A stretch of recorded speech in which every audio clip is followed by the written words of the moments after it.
ঋষি phone তুলছে না। আবার চেষ্টা করলাম, কিন্তু পরিষেবা সীমার বাইরে বলছে। প্রায় মিনিট 5 মধ্যেই আমরা নারায়ণপুর ঢুকলাম। দেখলাম একজন একটা ল্যাম্পপোস্টের নিচে দাঁড়িয়ে আছে। এমনিতেও আজ ভূত চতুর্দশীর রাত, একটু ভয় লাগছে। সবাই চা খেয়ে আবার গাড়িতে উঠে রওনা দিলাম। এক প্রকার বিরক্ত হয়ে গাড়ি থেকে নেমে রুমে গেলাম। গিয়ে দেখি রুম লক করা। অবাক হয়ে গেলাম। সুপ্রিয় দর্শক, আপনাদের সকলকে জানাই গল্পখানিক চ্যানেলে সাদর আমন্ত্রণ। আমাদের চ্যানেলের এই ছোট্ট প্রয়াস যদি আপনাদের ভালো লেগে থাকে, তাহলে দয়া করে লাইক, কমেন্ট এবং সাবস্ক্রাইব করে আমাদের পাশে থাকবেন। চলুন তবে আর দেরি না করে শুরু করি আমাদের আজকের গল্প।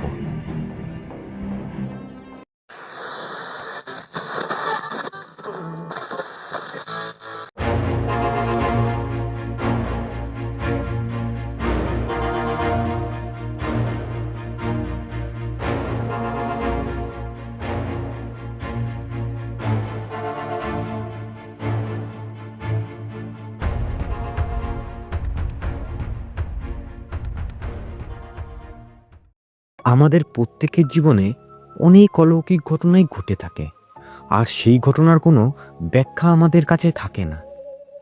কাউকে সেটা বলতে গেলে এই আধুনিক সমাজে নিছকই হাসির পাত্র হয়ে থাকতে হয় আমাদের। আমার জীবনেও সেই রকম এক ঘটনা, যার ব্যাখ্যা আমি আজও খুঁজে পাইনি। দিনটা ছিল 13ই অক্টোবর 2011 তিথি মতে। সেদিন ভূত চতুর্দশী, মানে কালী পুজোর আগের দিন, অর্থাৎ কৃষ্ণপক্ষের পরে 14তম রাত।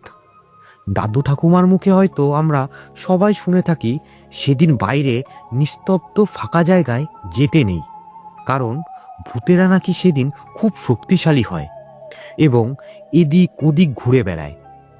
এরকম কথা ছোটতে আমরা প্রায় শুনে থাকি। যাই হোক, এখন বড় হয়ে গেছি, বয়স প্রায় 24 হলো, তাই এইসব আর মানি না। তাই 4 জন বন্ধু মিলে প্ল্যান করলাম, এবারে কালী পুজোটা আমরা বাইরে কোথাও ঘুরতে যাব এবং সেখানেই কাটাবো। তাই কথা মতো কালী পুজোর 2 দিন আগে সব গুছিয়ে নিলাম একটা ব্যাগের মধ্যে, কারণ কালী পুজোর আগের দিনই আমরা ময়ূরগঞ্জের উদ্দেশ্যে রওনা দেব। বলে রাখা ভালো, আমার বাড়ির এখান থেকে আমি, অভি আর অনুরাগ, এই 3 জন যাচ্ছি। আর আমাদের যাওয়ার পথে নারায়ণপুরে ঋষিকেশ উঠবে, কারণ ওর ওখানেই বাড়ি। ও আমাদের ফেসবুকের কমন ফ্রেন্ড, তাই ভালোই পরিচয় ছিল আমাদের ফেসবুকের মাধ্যমে।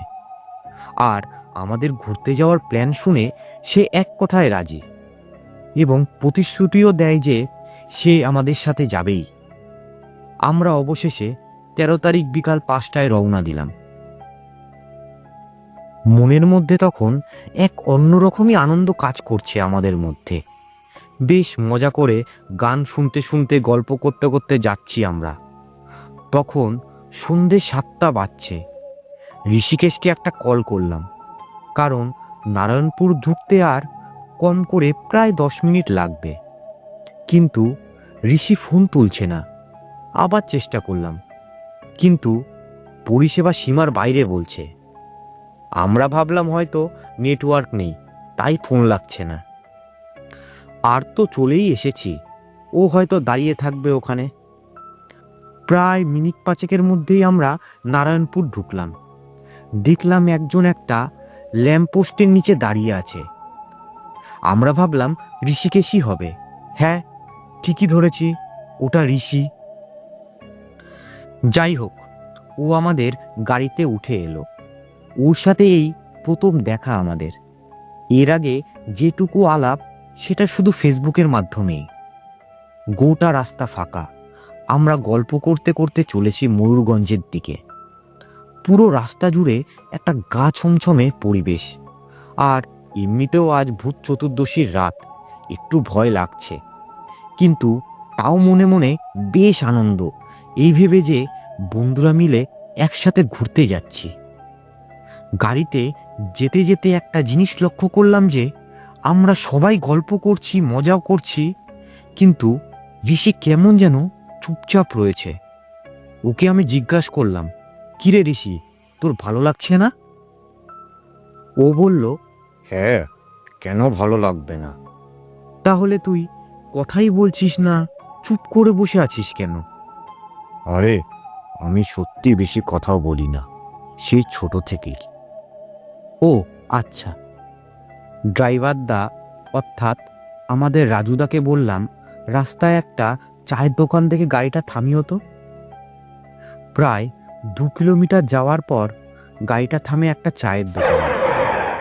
দোকানটার 3 দিকে দেওয়াল, উপরে খড়ের ছাউনি, আর সামনেটায় একটা বসার জন্য বাঁশের বেঞ্চ।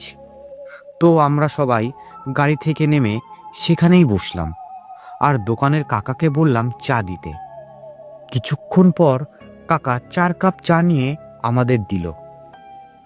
আমি বললাম, আমরা 5 জন আছি তো কাকা, আরেক কাপ চা কই? কাকা একটু মৃদু হেসে বলল, ও, আরও একজন গাড়ির ভেতর আছে বুঝি? সে আর 1 কাপ চা আনতে গেল দোকানের ভেতর। আমরাও ব্যাপারটা তখন গুরুত্ব দিইনি, সবাই চা খেয়ে আবার গাড়িতে উঠে রওনা দিলাম। রাত তখন প্রায় 10:35। আমরা ময়ূরগঞ্জের একটা কটেজে গিয়ে উঠলাম।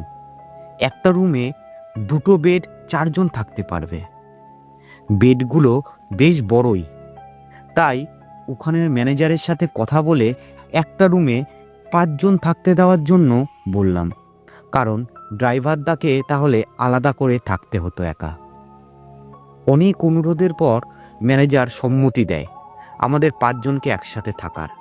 কিন্তু ম্যানেজার আমাদের দিকে কেমনভাবে যেন তাকিয়েছিল আর গেটের দিকে তাকাচ্ছিল। অবশেষে আমরা সবাই রুমে ঢুকলাম, খুব ক্লান্তি শরীরের মধ্যে। একটু পরেই কটেজের একজন এসে রাতের খাবার দিয়ে গেল আমাদের। আমরা সবাই খাওয়া দাওয়া শেষ করলাম, আর কিছুক্ষণ পরই একজন এলো আমাদের রুম থেকে খাবারের প্লেটগুলো নিয়ে যাওয়ার জন্য। লোকটি একটু অবাক দৃষ্টিতে তাকিয়ে প্লেটগুলোর দিকে, সেটা একমাত্র আমি লক্ষ্য করলাম, এবং কিছুক্ষণ পর সেই প্লেটটা বাকি প্লেটগুলোর ওপর চাপিয়ে লোকটা রুম থেকে বেরিয়ে গেল। আমি আর এটা নিয়ে কাউকে কিছু বললাম না। রাত অনেক হয়েছিল, তাই দেরি না করে সবাই শুয়ে পড়লাম। আর ওদের সাথে কাল কোথায় কোথায় ঘুরতে যাব এই প্ল্যান করতে করতে কিছুক্ষণের মধ্যেই চোখটা জড়িয়ে এলো, আর কখন ঘুমিয়ে পড়েছিলাম তা বুঝতেই পারিনি। সকালে প্রায় 7টার দিকে বাড়ি থেকে মায়ের ফোন আসায় ঘুমটা ভেঙে গেল, তাই মায়ের সাথে ফোনে কথা বলে বাকিদের ঘুম থেকে তুলে দিলাম, কিন্তু ঋষিকে রুমে দেখতে পেলাম না। কটেজের সদর দরজার সামনে দাঁড়িয়ে এদিক ওদিক তাকিয়ে দেখছি ঋষি রয়েছে কিনা, কিন্তু কিছুক্ষণ পরেই দেখি সামনে দিয়ে হেঁটে আসছে। আমি জিজ্ঞেস করলাম, এত সকালে কোথায় গেছিলি? ও বলল, আমার সকালে হাঁটার অভ্যেস আছে, তাই আমি হাঁটতে গেছিলাম। আমি বললাম, ও বেশ, কিন্তু আমাদের আজ ডাকতে পারতিস, আমরাও যেতাম একসাথে। আরে, তোরা ঘুমাচ্ছিলি তাই আর ডাকিনি তোদের, আর এমনিতেও কাল দেরিতে ঘুমিয়েছিলি। বেশ, ঠিক আছে, রুমে চল।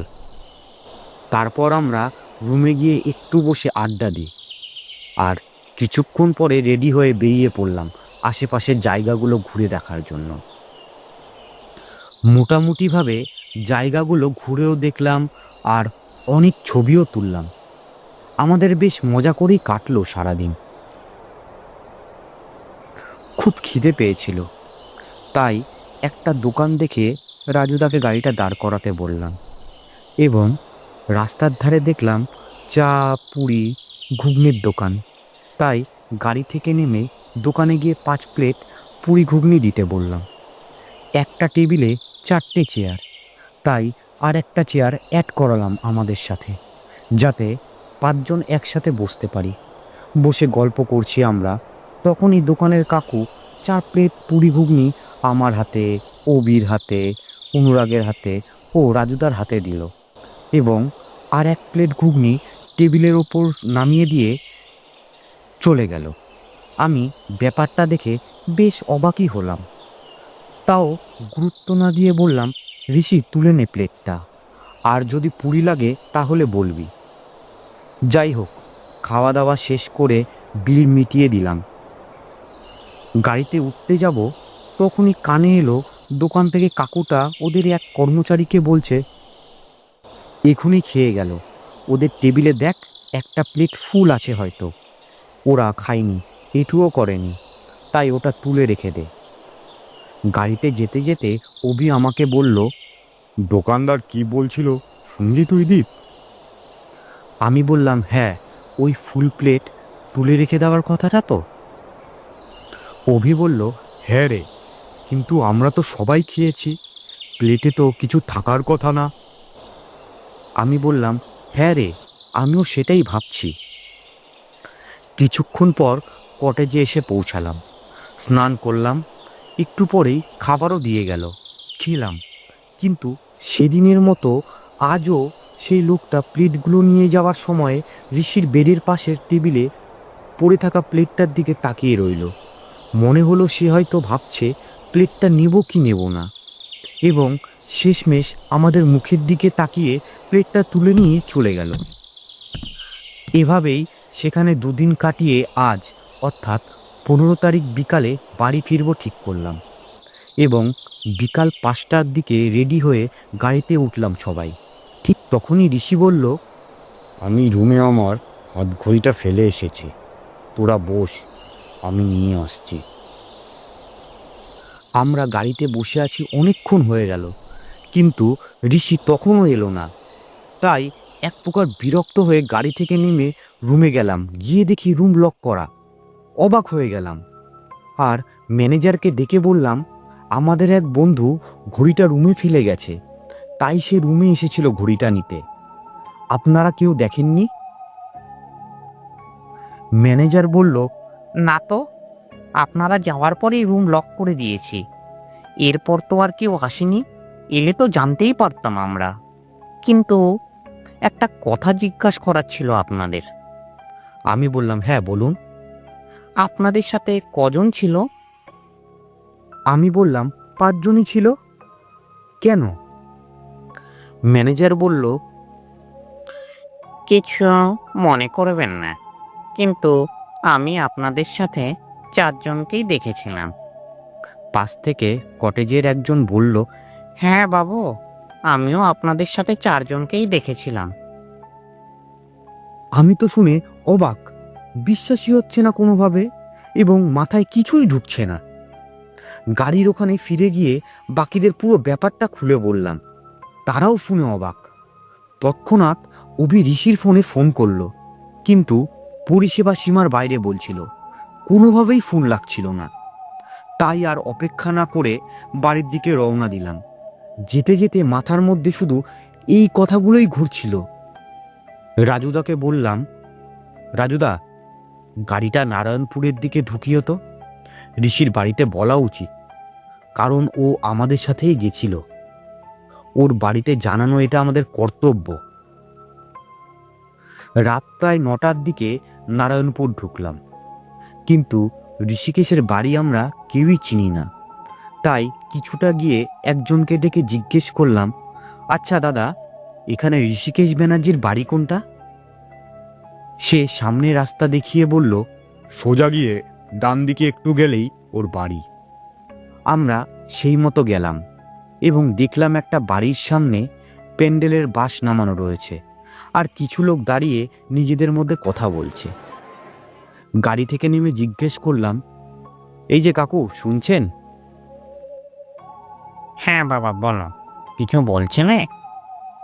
আচ্ছা, এটা কি ঋষিকেশ ব্যানার্জির বাড়ি? হ্যাঁ বলো, আমি ঋষির ছোট কাকা। আমি বললাম, ও আচ্ছা। আমি ঋষির ব্যাপারে জিজ্ঞেস করতে যাব, ঠিক তখনই কাকু কেঁদে উঠে বলল, কি থেকে কি হয়ে গেল গো? গ্রামের দুটো ছেলের সাথে নদীতে মাছ ধরতে গিয়ে আর ফিরে এলো না। গত পরশুদিন সকালে নদীর পাড়ে তার দেহ পাওয়া গেল। আমরা তো শুনে অবাক, কিছুই বিশ্বাস করতে পারছিলাম না কোনটা সত্যি আর কোনটা মিথ্যে। এইসব ভাবতে ভাবতেই আর দেরি না করে তখনই গাড়ি নিয়ে বেরিয়ে গেলাম সেখান থেকে। গাড়িতে যেতে যেতে সব মাথার মধ্যে ঘুরপাক খাচ্ছে, সব ঘটনাগুলো আস্তে আস্তে পরিষ্কার হয়ে আসছে আমাদের কাছে। আমরা চারজন ছাড়া আর কেউ ঋষিকে দেখতে পেত না। তাই যাওয়ার দিনে চায়ের দোকানের কাকু 4 কাপ চা দিয়েছিল আমাদের। সেই জন্যই কটেজের লোকটা খাবারের প্লেটের দিকে তাকিয়ে থাকতো ওইভাবে, কারণ সেই একটা প্লেট সব সময় ফুল হয়েই থাকতো, কিন্তু আমরা দেখতে পেতাম না সেটা। আর সেদিন রাস্তায় টিফিন খাওয়ার জন্য যখন গেছিলাম, তখন ওই জন্যই দোকানের কাকু বলছিল একটা প্লেট ফুল আছে, ওটা তুলে রাখতে। হঠাৎ অভি বলল, আমরা তো একসাথে অনেক ছবি তুলেছি, সেগুলো দেখতো। আমি আমার ফোনটা বের করে ছবিগুলো দেখেই হতভম্ব হয়ে গেলাম। দেখি একটা ছবিতেও ঋষি নেই, কিন্তু তখন দেখেছিলাম ও ছিল। এবার সব পরিষ্কার হয়ে গেল এতক্ষণে। কি করব কিছুই বুঝতে পারছিলাম না, ভয়ে গা হাত পা ঠান্ডা হয়ে আসছে। নিজেদের কোনো রকমে তখন সামলে নিয়ে বাড়ি ফিরলাম। বাড়িতে এসে কাউকে কিছু না বলে ঘুমিয়ে পড়লাম, এবং রাত্রে স্বপ্নে দেখি ঋষি আমাকে বলছে, ভয় পাস না, তোদের সাথে ঘুরতে যাব তার প্রতিশ্রুতি দিয়েছিলাম, তাই আর না গিয়ে পারলাম না বন্ধু। ভালো থাকিস তোরা, আমি আসি। পরের দিন সকালে বাকিদের ফোন করতেই তারাও ঠিক একই স্বপ্ন দেখে আর আমাকে বলে। এরপর আর কোনো দিন ঋষি আমাদের স্বপ্নে আসেনি।